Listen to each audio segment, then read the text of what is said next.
This week, we are continuing to cover the unfolding saga of the Austin officials' mishandling of sexual assault cases that has become sort of a nationwide issue, has made national news at this point several times over. A lawsuit has been filed and is kind of in motion at the moment against several Austin officials regarding these handling of sexual assault cases. So to talk so much more about this, we are joined by one of the plaintiffs in the lawsuit, Julie Ann Nitsch. Thank you, Julie, for coming on. Thank you for having me. And we are also joined by Elizabeth Myers, who is a partner at Thompson Knight, and she is representing Julie as well as the other plaintiffs in the lawsuit. Thank you, Elizabeth, for coming on. Thanks for having me.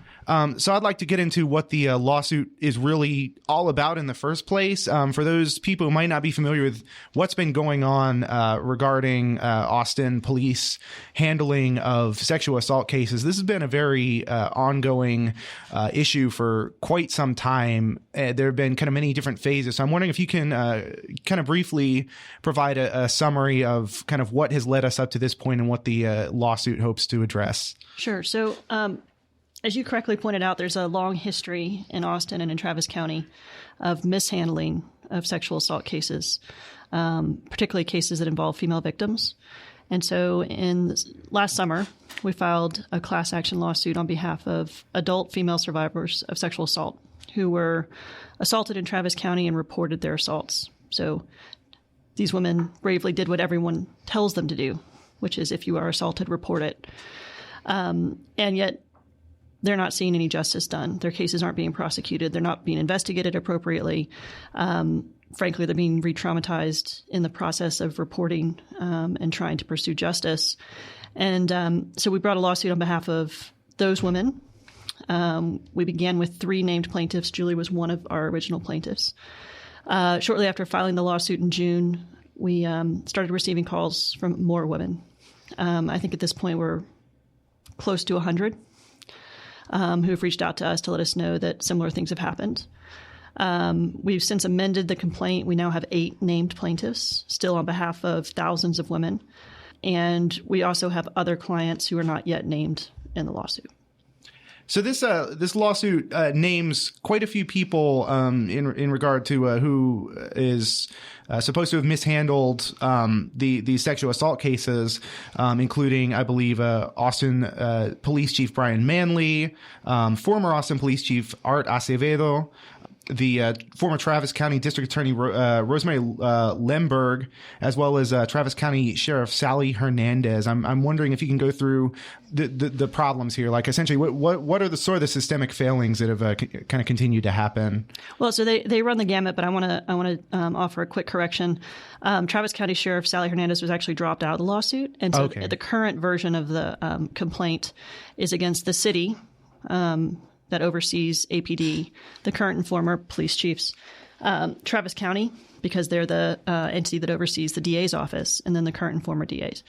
And at a very high level, what the lawsuit lays out and articulates is that for decades, law enforcement and prosecutors in Travis County have been refusing to move forward with sexual assault cases when the victims are women. And that manifests itself in all different kinds of ways, from the way victims are treated when they first report to the backlog of the sexual assault kits where evidence is literally just sitting on shelves for decades at a time, to not prioritizing investigations of criminal assailants who target women, to just refusing flat out to prosecute no matter what the evidence shows. So all of those things are symptoms of the larger systemic problem. And the lawsuit, at its core, alleges that these defendants are violating the U.S. and Texas constitutions by not providing equal protection to women. Yeah, I think it's very telling. And if you look at the numbers, it definitely bears out what I believe to be clearly a gross miscarriage of justice or a real grave injustice regarding the way these different kind of city entities have attempted to deal with sexual assault. Looking at the data between June 2016 and June 2017, in a year, Austin police received more than 1,000 sexual assault assault reports. Only a handful have been prosecuted, and only one had gone to trial in that time. And one of the disgusting things to me that we've seen most lately, and maybe to back it up even before that, even before our kind of current point, we can look at sort of the history of APD as having not processed any of the evidence they had received to the point where I understand that there was essentially like mold at one point growing on many of these rape kits. So like this evidence gathered was completely useless. After that became sort of a public issue, then is when APD started stepping up the quote unquote clearance rate, trying to clear so many of these these backlogged rape and sexual assault cases.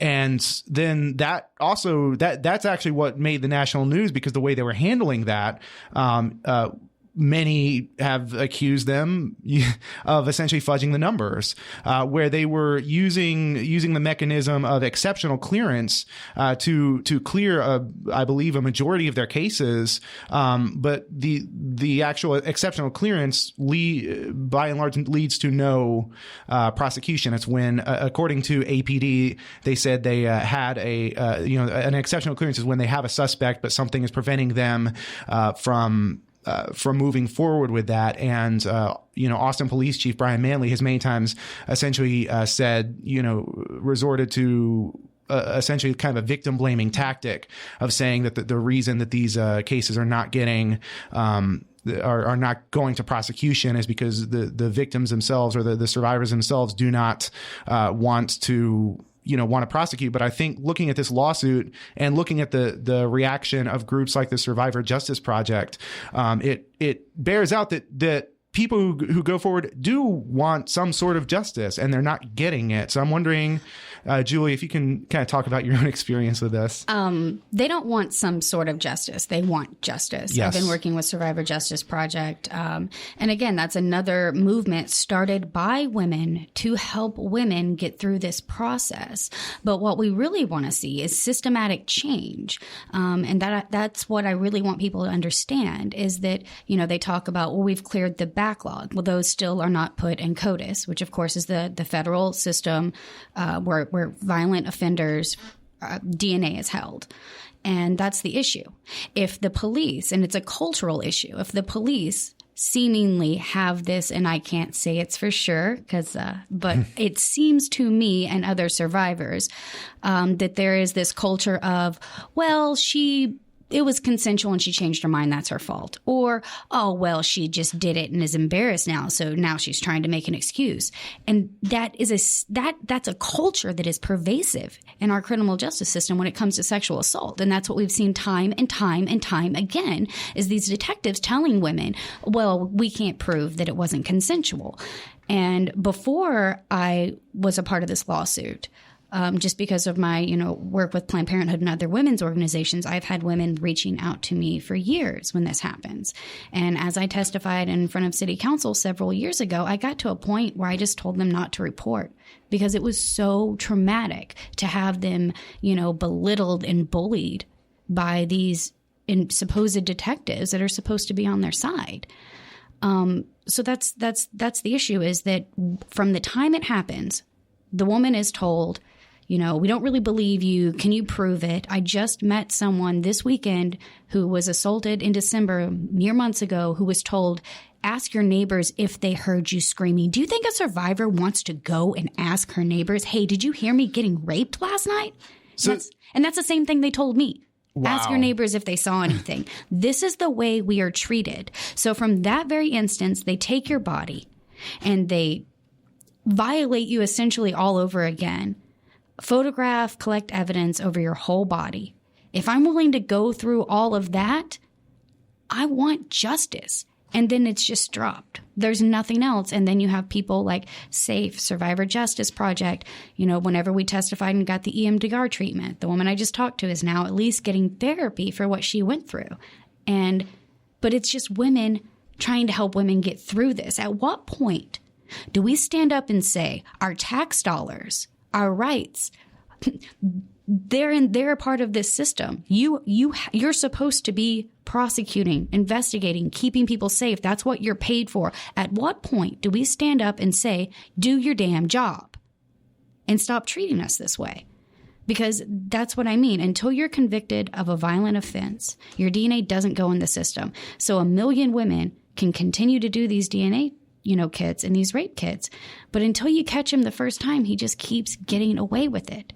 So you're just creating this safe space for rapists to just go, oh, they'll never prove it wasn't consensual. I'll never get convicted. My DNA will never go in there. I can just continue to do this. And that is a gross miscarriage of justice. KUT released a story recently titled "Sexual Assault Survivor Accuses Travis County Prosecutor of Lying About Her Case," that I think is a very important story for people to look at who are curious about this. And you can see, just going to read a little bit from it. In a court filing in Nueces County on Monday, lawyers asked for depositions from the 3 prosecutors for Burchart's file. Essentially, Mindy Montford. I'm losing her title here. She's the first assistant district attorney. Okay. She's the second in command to Margaret Moore. So essentially, during the call, Dawn McCracken, the former sister-in-law and family friend of the Borchards, one of the survivors here, asked Montford to explain why Borchart's case was not prosecuted. Montford then spent more than half an hour sharing explicit details of the case without Borchart's permission. Montford also made claims that don't match the statements Borchardt filed with police. This is a quote from Mindy Montford, said, "I'm not allowed to talk about this case right now, but I wanted you to have it because you've got to have some perspective. If Borchardt, if she was lying, saying it wasn't consensual, that's one thing, but she says it was consensual. And from my understanding, Borchardt is saying that is not correct, that is not what she told. Absolutely untrue, and she has never maintained that any part of it was consensual. Yeah, maybe we can just kind of talk about the ramifications of this, what that would mean if indeed Mindy Montford was kind of providing these details to families of a victim of sexual assault or rape. Well, I mean, I can tell you from my perspective that there are 2 issues going on. First is that the first assistant district attorney seemed to think it was okay to call and discuss specific details of the rapes of a particular victim with someone who was not the victim and without permission from the victim, which I find abhorrent. Victim confidentiality is something that is paramount, and I can't believe that anyone would think it was okay to call and talk about a victim without that victim's permission. Separate and apart from that, and worse in this case, is that she decided to call this third party and then lie about what this victim allegedly said. And it's not hard to determine what the victim said. There was a lawsuit pending where Ms. Borchardt bravely told her story. There's a police file where she gave a 2.5-hour formal statement to the police. And there's a police file where she maintains throughout that none of this was consensual. So the idea that Ms. Montford would call someone and misrepresent Ms. Borchardt's own words and say that the reason they declined to prosecute is because the victim said it was consensual is just a lie. It's really disgusting, and as we've been talking about, it's such a kind of systemic problem that runs through kind of all of the criminal justice systems here that seems to just continually pop up in one form or another as we've talked about repeatedly. I'm wondering kind of what else as we talked about this a little bit, as we've kind of talked about the lawsuit. I'm wondering if we can get into what the lawsuit hopes to kind of accomplish. What sort of the end goal is here in trying to bring justice for all these survivors and in trying to really change the system here. Yeah, I mean, the goal is systemic change. And I also want to do one follow-up to what we were just talking about is after being informed about what happened, and this is reported by KUT as well, the district attorney apparently read the transcript and decided everything was just fine. Wow. Which I also find almost unbelievable. It's hard to wrap your head around someone saying that was okay. Yeah. So I do think it runs all the way to the top. And I think Julie's right. It's a cultural issue. It's a systemic issue. It requires change across the system. And I also think Julie is right that there are many, many, many places where women and survivors are helping each other find therapy and counseling and support and healing. But the place where it's continuing to break down is in the justice system. Mm-hmm. We have wonderful organizations that support victims. We have amazing counselors who work their entire careers. We have a SART that is second to none, that's been around for 30 years. We don't need any more resources of support for victims. What we need is for APD to do its job and investigate cases correctly. And we need the DA to do her job and prosecute cases. And their only jobs are to do that. But none of them seem to want to talk about that and how badly they're doing it. And I don't think that it's asking too much to ask them to do their job. They get paid to do this. The women that go through and work on these resolutions and testify and work on the grants to get other women counseling and reach out to women and get them in this support, we aren't getting paid for that. We're not asking to get paid. We're just doing it so someone doesn't have to suffer like we did. Can't they just do their damn jobs? If I was a car, they would have spent more time investigating a crime against me. Literally. I think it's very telling how to me, the conversation has sort of shifted a little bit in terms of, for a while, a lot of police departments were using this as sort of an excuse or a justification to ask for more resources. Mm-hmm. It's always, we just don't have the resources to prosecute this. But what I think we've seen is a shift where organizations, and, this could be just my understanding, but I've understood that, like, sort of the Survivor Justice Project, that was originally one of the more one of the goals is to get more resources at toward essentially like bringing justice for these cases. Well, initially it was a grant. Okay. To do the EMDR, which is for post-traumatic stress disorder. Okay. Which is often associated with combat. But it's actually very, very common with survivors of sexual assault and sexual trauma. So we work to get that out of the police budget. And I think that there's something that needs to be said here. As a white woman, I'm a lot more likely to receive some amount of justice. I didn't, but I think it needs to be said that Austin Police Department shows a lot more disparaging when it comes to people of color. So let it be known that, I do have that privilege, and I know that what I went through and what other survivors have gone through that are white is probably nothing compared to what women of color go through in this city. But what Survivor Justice Project was working on was getting, again, resources for women who have survived. It wasn't, that was our goal. I remember we didn't have a name. It was just like, we need to get this. And it was the grant for the EMDR.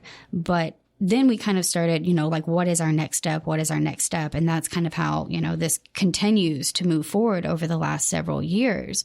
But again, the idea is we shouldn't be having to do this. At what point do our elected officials stand up and say, hey, look, I read it. This is happening. It's not like, we're just claiming this happened. It's fact. It's part of the public record that all of these things happened. You can also look at, lots of other statistics, like most women don't report. So of those reporting, no one's getting justice really, or very few rather. So we're just asking them to do their jobs so that we can, help survivors move forward. But yeah, APD has some real serious issues, and I definitely feel like as a survivor that we have been used kind of as a token to say, hey, look, but we have these cases when they didn't actually find any justice. They just exceptionally cleared them. as opposed, and then get a bigger police budget. Yeah, the kind of exceptional clearance thing, we've definitely covered that, and I definitely believe people need to kind of look at that as sort of a way that APD sort of avoids trying to deal with any of these systemic things, and it goes to show that like it's not about the lack of resource that police have. I mean, the police budget continues to essentially surge. Police in many ways have all the money they could reasonably need and more to deal with this sort of things. It's about, first of all, allocation. It's about proper management. It's about making sure that if there are people who are mishandling this sort of stuff intentionally or unintentionally, that they are held accountable. And I think to some degree it's also about having to a very large degree, it's about having independent oversight, of the police department, of police and the way they function. I'm wondering, here in Austin, we just passed the essentially the Office of Police Oversight. We established an Office of Police Oversight that kind of operates a little bit more effectively, or is at least geared to operate more effectively than the previous kind of Office of the Police Monitor. I'm wondering how much that kind of intersects with your work at the Survivor Justice Project. If you've seen any, if it's still too soon in the game to have seen how, or not the game, but if it's still too soon in the struggle to see kind of results from that, or to have kind of the data that you could use to move forward, or maybe, what sort of impact has that had? Well, as I said, I just met with a survivor that was raped on the 13th or 16th, I think she said, of December. So merely not even 3 months ago. And she experienced the very same mistreatment and, case suspended, whatever. We can't prove it's not consensual. Ask your neighbors if they heard you scream. That was just a couple months ago. And like you said, there are best practices, and this is a nationwide problem. But I think in Austin, it's so believable, as Elizabeth was saying, like that an ADA would do this, that the district attorney would stand up for this, and with Matt Lee's faux apology, which was like a slap in the face, literally, that's like hitting someone going, I'm sorry if it hurt. He said, if you were hurt, I'm sorry that you were hurt. So I think that Austinites consider themselves to be very progressive and very liberal.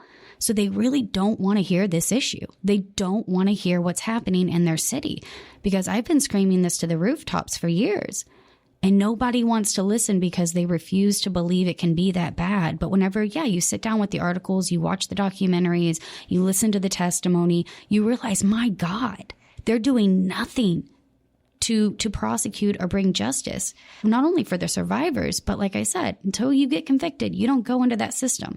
So if you never can get convicted the first time, you just continue to do what you're going to do. 80% of rapists are repeat offenders, statistic. So how many rapists do we have running around in Austin that are committing these crimes as many times as they want and getting away with it? When you talk about slap in the face, the fact that this essentially made national news, the fact that essentially investigators with ProPublica, Newsy, and other kind of national news outlets did a major investigative, a piece of investigative journalism into this, found essentially that the APD was likely misclassifying well over 1,000 rape cases as having been quote unquote exceptionally cleared, which led to, again, no arrest. An exceptional clearance does not lead to an arrest. It does not lead to any sort of prosecution. And so all of these rape cases after APD, just to sort of summarize here, after APD, Austin Police Department had essentially been called out for allowing all of these rape kits to sit and collect mold and essentially, be worthless after they were not, investigating these rape cases at all for so long. Then, from my understanding, they began, essentially exceptionally clearing these in order to puff up their numbers of rape cases they had quote unquote solved. But none of these were leading to arrest. None of these were leading to prosecution. So essentially, they just sort of passed the buck on down the road. Right. But you also need to know that even when they quote unquote clear that backlog, nothing happens with that. Yeah. So it doesn't go into CODIS. And of those that they clear, they check to see if there's DNA on them. So yeah, somebody's DNA is on that, but you don't know who it is. So they're still only doing a portion of what needs to be done to try to convict someone or find the perpetrator. It's just mind-boggling that they would have this happen, and then that's after it became national news, that they would just continue doing it. I mean, I guess it's not as mind-boggling as I wish it was for anyone who's kind of followed Austin Police Department, not just with this sort of thing, but also in sort of the systemic racism issues they faced and classism and whatnot. But it's always disappointing. So we have a couple minutes left. I'm wondering if there's anything we haven't really hit on that you'd kind of like to bring up, like to kind of bring people's attention to, or otherwise, if there are kind of places you would recommend that people could find more information. I would like to acknowledge that I know that this is a very difficult subject to hear about, and I know it's especially hard for people that consider themselves to be progressive. But I will say it is almost as if the people in charge, particularly at our police department, from the bottom up, do not believe that sexual assault is a thing. They refuse to, seemingly to me, refuse to accept that any woman that goes through the trauma and pain of having her door kicked down and taking a rape kit must have just changed her mind and now is just trying to, cry wolf. And so I think we really need to look at that as a culture. But we need people to watch the Newsy documentary. We need you to read up on this, because you will not believe what APD is getting away with. And when you get angry enough, share it with a comment, call someone who represents you, and do something about it. And I would like to thank the legislators that have put forth bills. Niave, I know that Gina Hinojosa is sponsoring some stuff, and I know that Kirk Watson is as well. And so I appreciate that, but it really starts at the local level. So we really need y'all to learn about this, as hard as it is, and to take action on it. Just a couple of last thoughts. First, to all the survivors, I want them to know they're not alone, and that there are women who have gone through the same experience with APD and DA, and that there is nothing particular about their case, and it is not their fault that things are not moving forward.